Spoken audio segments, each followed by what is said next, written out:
right, so I got 2 questions for you to start. First question, how many of you have done a video call at some point in your life? FaceTime, oh, look at all of those hands. I kind of expected that.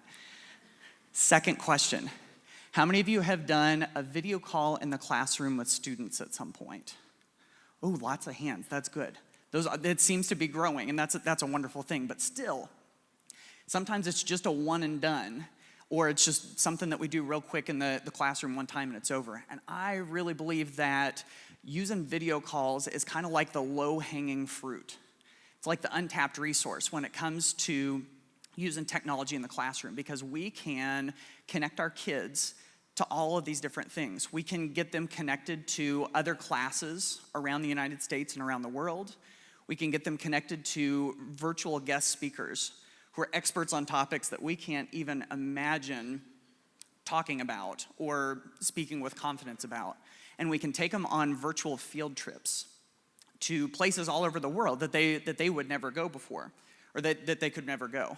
And so one of my favorite examples of this in my own life came when I was teaching Spanish 3 in a little bitty school district in West Central Indiana. I see another Spanish teacher right there that's clapping, right? Right? Spanish teachers unite, yes.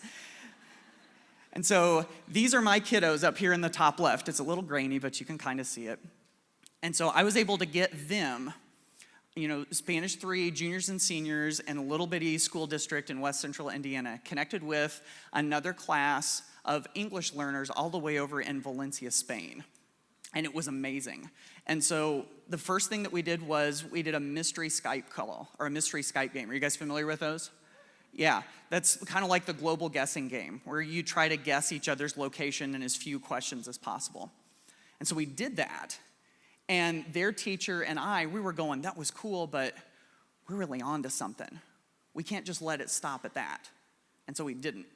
And so what we did basically was every week on Monday, we got all of our kids connected by Skype. It was 2 kids in my class connecting with the very same 2 kids in Spain every single week. So on Monday, they got to talk. And so they're building relationships with somebody on the whole other side of the world. And so what we would do is for 15 minutes, we would ask and answer questions in English. So my kids got to coach kids in Spain in English, which was awesome. And then we would ask and answer questions in Spanish. And that was funny, because my kids would come up to me after class and they'd be like, Mr. Miller, did you know that you're supposed to say this and this and this when you talk in Spanish? And I was like, I've been trying to teach you that for 3 weeks. Come on. And then for the last 15 minutes, they just got to hang out on Skype and talk about whatever they wanted to. They talked about shoes and like what they ate for dinner and like what kind of sports they were interested in. And so for my students in this little rural school district where we are not very diverse racially or culturally or really in any way, where so many of my kids are in the same county, rarely leave the county, let alone the state, they got to have a real honest-to-goodness experience with kids in the other side of the world. Started following them on social media, which scared me to death at first, because I had no control over it.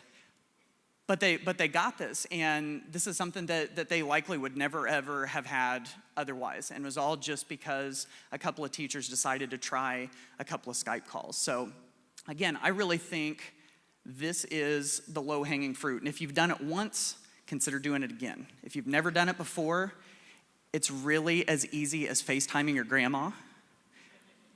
And it can have a huge, huge impact on your students. So give it a shot. Thank you.